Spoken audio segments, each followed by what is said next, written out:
d'accord avec vous. Comment croire en l'amour quand ton histoire t'a montré l'instabilité et comment discerner la bonne personne quand tu n'as jamais eu de modèle solide.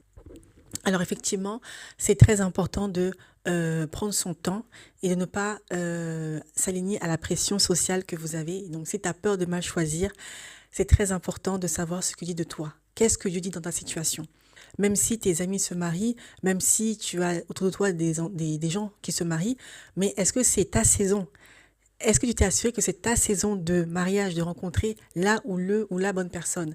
Donc, ne suis pas les tendances, ne suis pas le mouvement, mais sache ce que dit de toi, la parole dit de toi pour cette saison. D'accord? Donc, tu n'es pas condamné à répéter, bien évidemment, les mêmes schémas que tu as vus, parce que ton modèle, ce ne sont pas les relations, mais c'est Dieu. Et que dit la parole justement à ce sujet?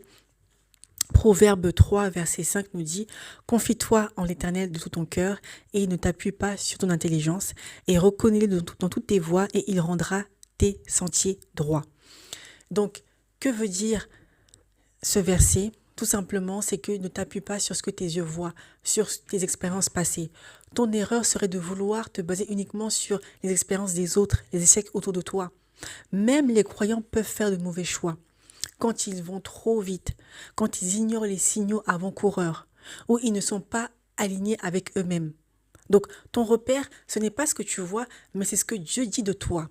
Donc, Dieu ne regarde pas à l'apparence, il regarde au cœur.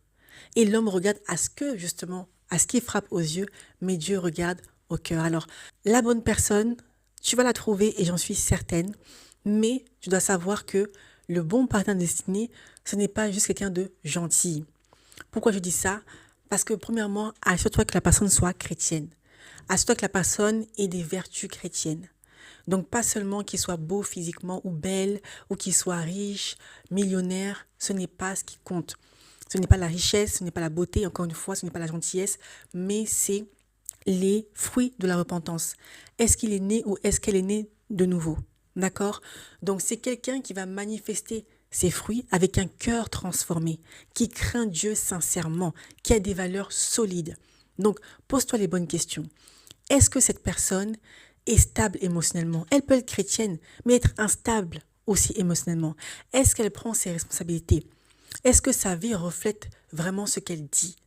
Est-ce que le fruit révèle la racine?